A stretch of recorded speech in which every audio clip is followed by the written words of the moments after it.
Selamat malam para penyintas AI. You good? Saat ini juga pendapat lo sama AI akan berubah 180 derajat. Karena gue akan coba sampein thought processing di balik salah satu iklan yang dibuat pakai full artificial intelligence dalam video YouTube ini. Oh, apa? Background gue? It's all AI. Bro, AI itu gilanya udah nggak ngotak bener, Cok. Coba lo lihat sini nih. Lo pernah bayangin gak sih? Kalau lo syuting sendiri, berapa ratus retake yang harus lo lakuin untuk dapat shot satu ini aja? Alat berapa ratus juta juga buat eksekusi shot ini. Dan berapa bulan waktu preparation, syuting, dan editing. Tapi yang gue lakukan cuman...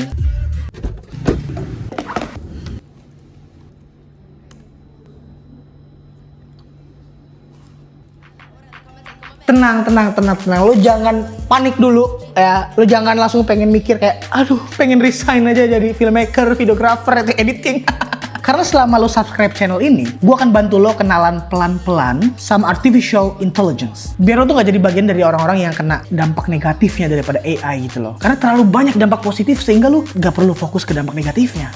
Oke, langsung aja kita mulai dari thought processing pertama.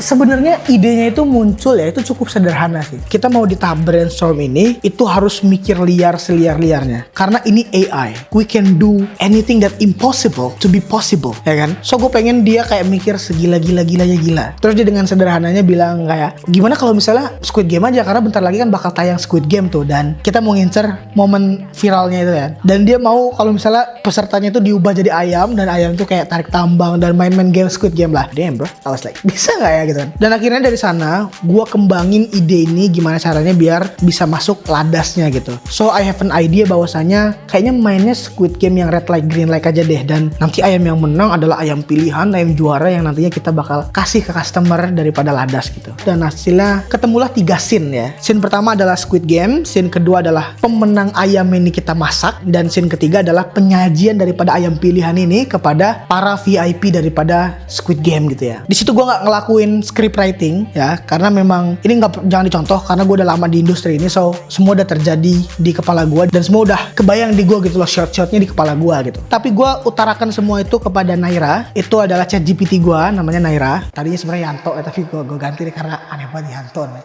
Dan akhirnya dia save memori itu tentang film ini mau kayak mana sih gitu kan, dan mau visi gue mau dibawa kemana, ada scene apa. Terus juga shortlistnya gue minta dia untuk generatein, dan akhirnya gue perbaiki revisi sampai dapat shortlist yang gue mau gitu kan, biar gue masih ada pengingat gitu loh.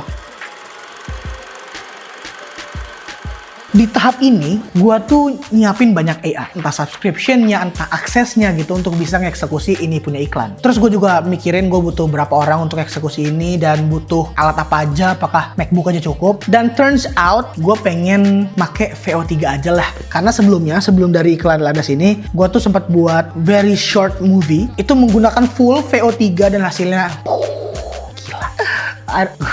gue nggak tahu lagi harus ngomong apa. Memang ide Indonesian Apocalypse itu memang dari dulu pengen gue eksekusi, tapi ya that's impossible untuk bisa gue eksekusi karena I don't have any budget, I don't have any access to execute it. Dan dengan adanya AI ini sekarang ya we can do very crazy thing gitu, dan it happens. So ya gue berharap di sini juga lu pada bisa mikirnya tuh liar gitu ya, jangan cuman kayak gue pengen buat AI aja gitu. Mentang-mentang udah bisa pakai AI, gue dibikin lompat dari pesawat gini bar di anjing. Ini tuh gak asli, dibuat semuanya pakai AI. Gue cuma buatan AI dari Google, ya elah. Dan ya, semua yang gue udah siapkan tadi, lagi-lagi gue selalu share ke Naira, ChatGPT gue, biar ya dia safe gitu loh. Karena gue nanti bakal minta bantuan dia untuk prompting. Kalau kalian semua di sini ada yang join course-nya, kalian pasti tahu kalau misalnya gue tuh nggak nge-prompt. Ya, orang banyak komen kayak, udah gila, lu prompt tuh detail banget sih, hasilnya bisa bagus banget itu. Actually gue nggak nge-prompt bro, gue tuh memanfaatkan ChatGPT untuk buatin promptnya. Tapi memang ada banyak tahapannya. Yang kalau lo udah nonton course gue tuh pasti lo tau lah caranya gimana tuh dapetin prompt terbaik dan konsisten dari ChatGPT. Terus di tahap preparation ini gue selalu ngelakuin treatment yang namanya raw testing. Raw testing ini adalah tahap dimana gue pengen nyoba dulu, langsung generate bener-bener kayak langsung coba bisa nggak sih ide crazy ini itu direalisasikan, ataukah ini cuma jadi ide crazy doang yang nggak bisa terrealisasikan gitu. Tanpa prompt yang detail, tanpa hasil yang kayak mana banget. Gue minta bantuan Naira aja untuk yang penting jadi aja dulu, pengen lihat hasilnya hasilnya bisa apa enggak. Dan bro, ternyata it's possible untuk ngeciptain ada ayam di dalam arena Squid Game gitu loh. That's insane. I mean, lo bayangin kalau lo syuting sendiri tuh gimana, kayak ngedirect ayamnya, gimana nyari ayamnya itu, like oh my god. Terus shot daripada VIP Squid Game itu, shot awal nih gue tunjukin ke lo tuh juga hasilnya mirip banget sama VIP. So gue langsung kayak alhamdulillah, ternyata ini bukan cuma mimpi doang, itu bisa happen, semuanya bisa di-execute gitu. Dengan seluruh briefing yang udah gue kasih ke Naira, ini setiap kali gue ngomongin Naira itu namanya GPT gue ya, jadi gue ngobrol-ngomong lagi lah ya. Ya gue tinggal minta aja gitu ke dia, karena dia udah tahu persis exactly gimana sih shot satu dari scene 1 tuh gue pengennya kayak mana, mood boardnya gimana, setnya gimana, detail adegannya gimana, udah gue kasih tahu semua. So gue tinggal bilang gas Nay, kita prompt 1 daripada scene 1 shot 1, dia langsung buatin gitu. Ini ya udah sesimpel kayak copy paste copy dari GPT paste di VO3 gitu ya. Dan di sini buat lo yang nanya, bang, lu subscribe abis berapa juta bang? Trial bro, trial. Makanya gue kan waktu produksi itu cuman, kalau nggak salah gue 7 hari ngeciptain iklan ini, dan itu dihabisin pakai generate gitu. Ada banyak akun, kayak ternak akun ya. Kalau nggak salah gue pakai 6 akun, jadi tiap hari satu akun kan bisa nge-generate 3 video, 3 dikali 6 dikali 7 gitu. Dan hasil generate-nya tuh semua cakep bro, gila. Sesuai keinginan gue semua. Dari mulai scene 1 ya kan, bagus-bagus semua. Terus juga scene Squid Game itu bagus banget juga hasilnya. So pas itu gue mikir kayak, akhirnya gue bisa buat ini, kayaknya bakal jadi iklan terbaik yang ada di Indo. Tapi gue salah bangsa. Ternyata bro, keterbatasan database dan mungkin hak cipta yang dipunyain sama VO3 itu nggak memungkinkan gua untuk ngegenerate Yonghee atau boneka Squid Game ya. Kalau tahu yang aku sih ya, tau lah. Itu nggak memungkinkan. Entah karena hak cipta atau entah karena database. Cuma gua rasa nggak mungkin database-nya kosong. Karena kalau kita ngomongin database yang dipakai untuk ngelatih AI, itu pasti Squid Game jadi masuk juga ke situ. Karena data Squid Game dimiliki oleh Google, VO3 dimiliki oleh Google gitu. So harusnya ada. Tapi kayaknya sih itu gara-gara hak cipta. Terus lo tau gak sih? Damn, ombak pertama datang dari Yonghee yang gue generate berkali-kali. Lo lihat di layar itu hasilnya nggak ada yang mirip sama Yonghee ya bang ya. Jadi pun satu itu dia ngadep belakang. Bisa akhirnya itu gue pakai sih itu. Dan semuanya tuh like anjir ini anomali cok, ini mukanya sengok cok, bukan Yonghee ini bangke. So gue pikir kita harus pakai AI lain. Akhirnya gue punya ide untuk ngebuat dari gambar baru ke video gitu ya. So image to video. Akhirnya gue pakai Midjourney dengan model yang V6 karena itu yang paling cakep, walaupun udah ada V7, bahkan V7.1 kalau nggak salah, tapi V6 itu masih yang paling cakep. Dan setelah gue generate juga ternyata nggak bisa juga bangset ya. Hasilnya masih bukan Yonghee, ini masih anomali nggak jelas. Gue nggak ngerti lagi pening. Hasilnya selalu jelek. Pas itu putus asa boy, kayak kampas.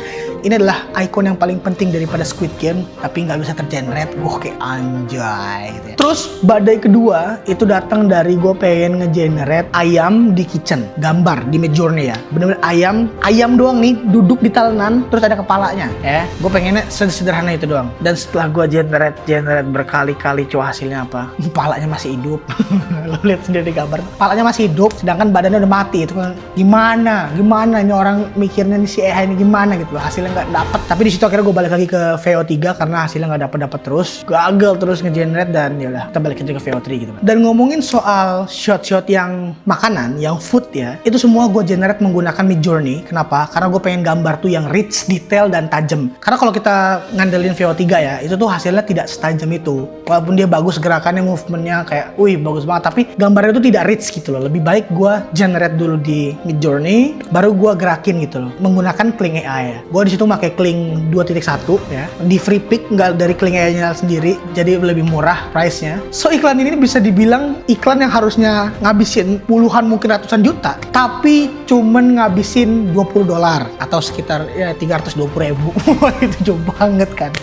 Itulah gilanya AI bro. Makanya lo harus belajar coy. Ini jauh banget per gap harganya. Pokoknya gue di sini menemukan ketika lo nanti pengen generate ya menggunakan VO3, itu kalau lo pengen hasil yang tajam bagus, like high quality banget dengan commercial looks gitu, itu VO3 masih kurang. Oke, better lu generate di Midjourney dulu, baru pindah ke gerakin. Kalau gerakinnya bisa bebas aja sih pakai apa aja, runway boleh banget. Kalau gue sih pakai Kling 2.1 karena itu yang paling murah dan paling masih bisa dapat hasil yang 1080p gitu loh, bukan jadi 720p. Tapi kalau mau generate hasil yang apa ya, quite mirip dengan cinematic, dalam artian looks-nya tuh looks filmic gitu ya, looks film bukan looks komersial, itu menurut gue VO3 jauh lebih bagus. Karena gue coba berkali-kali generate di Midjourney, itu tuh hasilnya tuh nggak pernah dapet film looks gitu loh. Itu hasilnya selalu kayak commercial looks, kalau nggak bright gitu ya, yang cakep-cakep gitu loh. Yang filmic look tuh jarang dapet. Mungkin lo bisa pakai model yang lain ya, image generator model yang lain kayak Google Imagen mungkin atau apa. Tapi kalau gue sih Midjourney itu rich banget detailnya bos. Ya lo bisa lihat lah iklannya kan, semua hasilnya tuh kaya banget, bagus banget gitu loh. Ayam terbaik adalah ayam yang sudah melewati kerasnya kehidupan. Kami hanya memproses ayam terbaik dengan DNA juara yang paling lezat dan nikmat.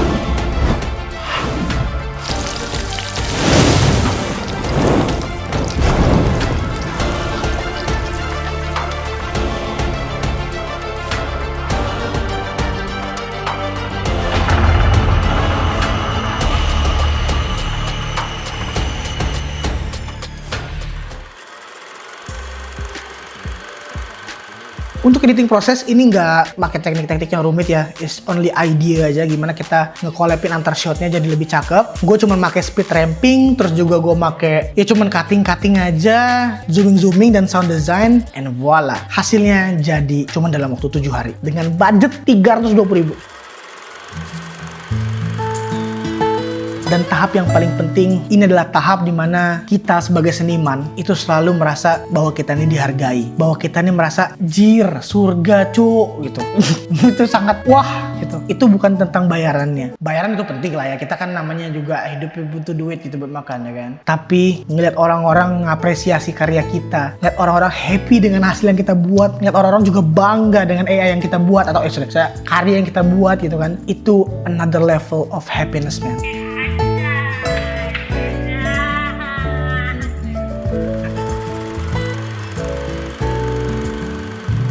Well, that's it perjalanan terciptanya iklan ini. Gue mendokumentasikan ini untuk melihat perkembangan dari thought processing gue dan knowledge gue soal artificial intelligence. Tapi bang, kenapa di-upload?